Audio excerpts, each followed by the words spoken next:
জিন কি মানুষের সাথে সহবাস করতে পারে? স্বামী বিশেষ সময় অক্ষম হলে স্ত্রীর করণীয় কি হবে? মেয়েদের পেশাবের পরে পানি ব্যবহার করার পরে মোছার জন্য আলাদা কাপড় ব্যবহার করা জরুরি কিনা? রাকিব আপনি লিখেছেন হস্তমৈথুনে হবু স্ত্রীর হক নষ্ট করা হয় কিনা, আপন দুই বোনকে একত্রে বিয়ে করা যাবে কিনা, ভাঙা প্লেটে খাওয়া যাবে কিনা, আজানের সময় কিছু খেলে গুনাহ হবে কিনা? লিখেছেন টিকটিকি দেখলে কি মারতেই হবে, প্রয়োজনে কি খুঁজে খুঁজে মারতে হবে? বিষয়টা নিয়ে খুব দ্বিধাদ্বন্দ্বে আছি, জানাবেন প্লিজ। পরিস্থিতির কারণে স্বামী স্ত্রী যদি 5 বছর দূরে থাকে তাহলে শরীয়ত মোতাবেক স্বামী স্ত্রীকে কি আবার বিয়ে করতে হবে?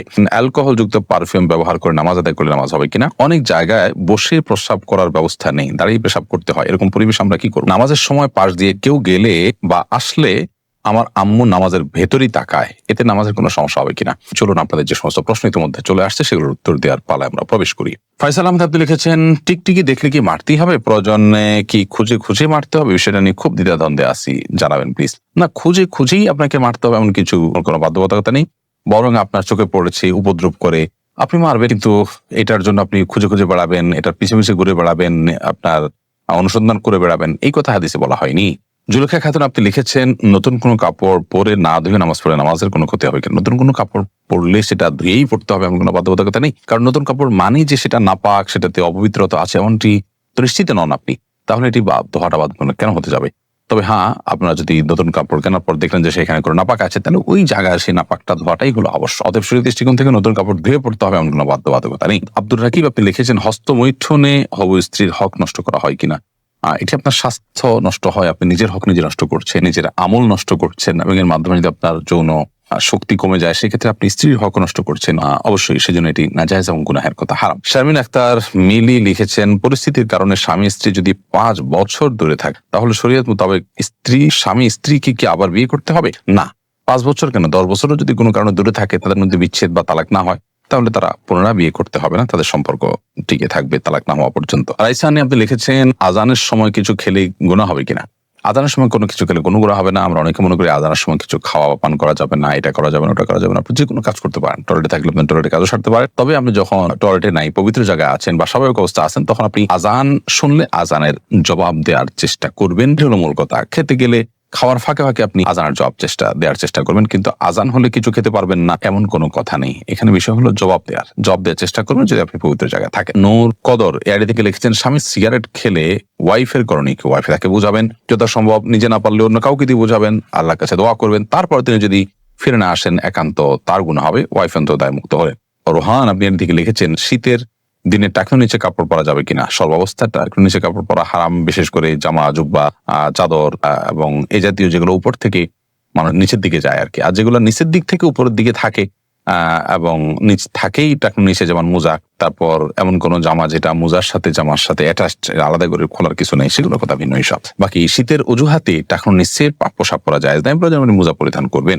আরিফ রহমান আপনি লিখেছেন আপন দুই বোনকে একত্রে বিয়ে করা যাবে কিনা? এ বিষয়ে ইসলামিক বিধানকে সম্পূর্ণ হারাম। আপন দুই বোনকে একসাথে বিয়ে করা যাবে না, এমনকি পৃথক করে বিয়ে করা যাবে না। এক বোন স্ত্রী থাকার সময় অন্য বোনকে বিয়ে করা যাবে না, অর্থাৎ এট এ টাইম দুজন বোন কারোর স্ত্রী হতে পারেন না, এটি হারাম। শুধু এটি নয়, এমন দুজন নারীকে একসাথে স্ত্রী হিসেবে রাখা যাবে না যেই দুজন নারীর একজন পুরুষ হলে আরেকজনের সাথে তাদের নিজেদের বিয়ে জায়েজ হতো না, এরকম সম্পর্কের দুজন নারীকে একসাথে স্ত্রী হিসেবে রাখা জায়েজ নয়। হ্যাঁ, একজনকে বিয়ে করেছেন, তার সাথে বিচ্ছেদ হলো বা তিনি মারা গেলেন, তারপর অন্যজনকে বিয়ে করেছেন, তার বোন, সেটি জায়েজ আছে।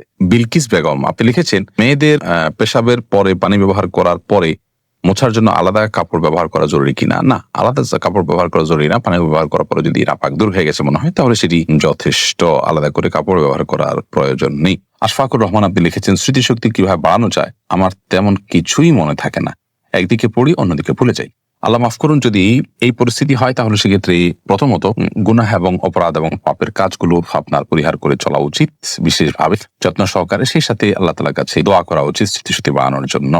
শেখ রোকনুজ্জামান লিখেছেন অনেক জায়গায় বসে প্রস্রাব করার ব্যবস্থা নেই, দাঁড়িয়ে পেশাব করতে হয়, এরকম পরিবেশ আমরা কি করব? যদি কোনো প্রকার ব্যবস্থা না থাকে এবং দাঁড়িয়ে পেশাব করা ছাড়া নিরুপায় থাকেন, তাহলে আপনি অবশ্যই দাঁড়িয়ে পেশাব সেখানে করতে পারেন, যেহেতু আপনি নিরুপায়। কিন্তু নিয়মিত অভ্যাস বাড়ানো সঠিক নয়, কারণ নবী করিম সাল্লাল্লাহু আলাইহি ওয়াসাল্লাম বসেই সবসময় পেশাব করতেন। তবে বিশেষ একবার তিনি দাঁড়িয়ে পেশাব করেছেন, এবং সেটি কারণ ছিল এমন একটা জায়গায় তিনি গেছেন যেখানে ময়লা আবর্জনা চতুর্দিকে ফেলেছে মানুষ, এবং সেখানে বসার মতো কোনো জায়গা ছিল না, সেজন্য তিনি সেখানে দাঁড়িয়ে পেশাব করেছেন। তন্নি আইডি থেকে আপনি লিখেছেন নামাজের সময় পাশ দিয়ে কেউ গেলে বা আসলে আমার আম্মু নামাজের ভেতরই তাকায়, এতে নামাজের কোনো সমস্যা হবে কিনা?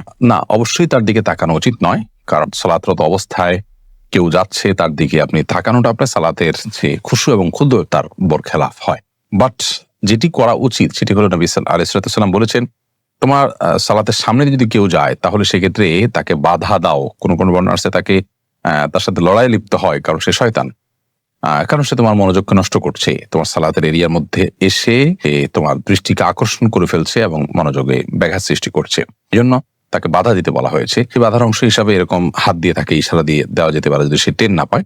এর বাইরে তার দিকে তাকিয়ে থাকলে তো কোনো লাভ নাই, বিধায় তাকিয়ে নিজের সালাতের মনোযোগ নষ্ট করার তো কোনো যৌক্তিকতা নেই, বিধায় আপনার আম্মাকে বলতে হবে এই কাজটি করা যাবে না। এবার মিনহাজউদ্দিন লিখেছেন, অ্যালকোহল যুক্ত পারফিউম ব্যবহার করে নামাজ আদায় করলে নামাজ হবে কিনা? জায়েজ হয়ে যাবে। বিশেষ করে যে অ্যালকোহল আমরা ব্যবহার করি, এখানে যে পারফিউম ব্যবহার করি, এটা যে অ্যালকোহল থাকে এটা কেমিক্যাল, এটা খাবার মানে যেটা পানীয় অ্যালকোহল মদ সেটা না, এটা কেমিক্যাল মাত্র। তারপরেও সালাতের কিছুটা আগে ব্যবহার করলে বাষ্প হয়ে অ্যালকোহলটা উড়ে যাবে, তারপর সালাতে করবেন, সেটা সবচেয়ে সেফ এবং নিরাপদ। ইচ্ছে ডানা এডি থেকে আপনি লিখেছেন, স্বামী বিশেষ সময় অক্ষম হলে স্ত্রীর করণীয় কি হবে? স্বামী যদি অক্ষম হয় পুরোপুরি এবং স্ত্রী যদি তার যে চাহিদা আছে এটি পূরণ না হওয়ার কারণে তিনি গুনাহে এবং পাপে লিপ্ত হয়ে যেতে পারেন এমন আশঙ্কা তৈরি হয়, তাহলে সেক্ষেত্রে অবশ্যই সে স্বামী থেকে তিনি বিচ্ছেদ নিবেন। যদি সেটা চিকিৎসার অযোগ্য হয়, চিকিৎসার যোগ্য হলে সেটার জন্য অবশ্যই তিনি সময় দিবেন, সুযোগ দিবেন, চেষ্টা করবেন নিজে। যদি তারপরও কোনো উপায় না থাকে এবং চিকিৎসার অযোগ্য হয়, তাহলে সেক্ষেত্রে তিনি সেখান থেকে বিচ্ছেদ নিয়ে অবশ্যই অন্যত্র বিয়ের উদ্যোগ গ্রহণ করতে পারেন, শরিয়া সেই অধিকার তাকে দিয়েছে। এরপরে মোহাম্মদ বেলাল হোসেন লিখেছেন, জিন কি মানুষের সাথে সবাস করতে পারে?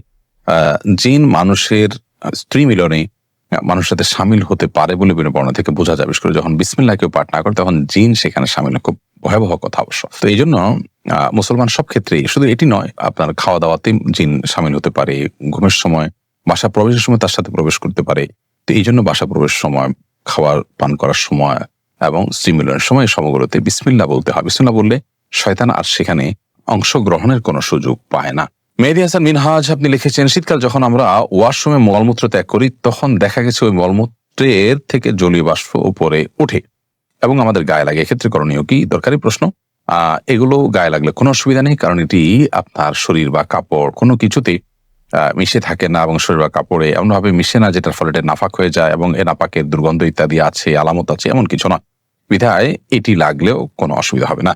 শিমুল আক্তার সুমি আপনি লিখেছেন, আমার ছোট 2টা মেয়ে আছে, ওরা যাতে ভয় না পায় এজন্য আমি টয়লেটের দরজা খুলে সব কাজ করি, এদিকে আমার কোনো গুনাহ হবে? আপনি টয়লেটে কাজ করেন, এদিকে না দরজা খোলা না রাখলে তারা ভয় পাবে, তাহলে সেটা আপনি করতে পারেন, কোনো অসুবিধা নেই। ইভেন কোন ওজোর ছাড়াও যদি আপনি দরজা খোলা রেখে কাজ করেন তাতে গুনাহ হবে ব্যাপারটা সেরকম না, কিন্তু এটি বিশেষ করে টয়লেটে যখন ঢুকবেন তখন বিসমিল্লাহ পড়ে ঢুকা, বের হওয়া যখন সময় বিসমিল্লাহ পড়ে বের হওয়া, দোয়া পড়ে বের হওয়া, এটি সুন্নাহ সম্মত। যদি না করেন তাহলে সেক্ষেত্রে শয়তান আপনার সাথে সামিল হয়ে যাবে। কিন্তু দরজা খোলা রাখলেই যে শয়তান প্রবেশ করে ফেলবে এমন নয়, তবে দরজা লাগিয়ে রাখা উচিত সচরাচর দুষ্ট জিনের কবল থেকে বাঁচার জন্য। বাচ্চারা কান্নাকাটি করে, সে ওজোর থেকে তো খোলা রাখতেই পারবেন। আফরোজা খাতুন আদরি লিখেছেন, একজন তালাকপ্রাপ্তা নারী বিবাহ না করে বাকি জীবন কিভাবে পরিচালনা করা উচিত?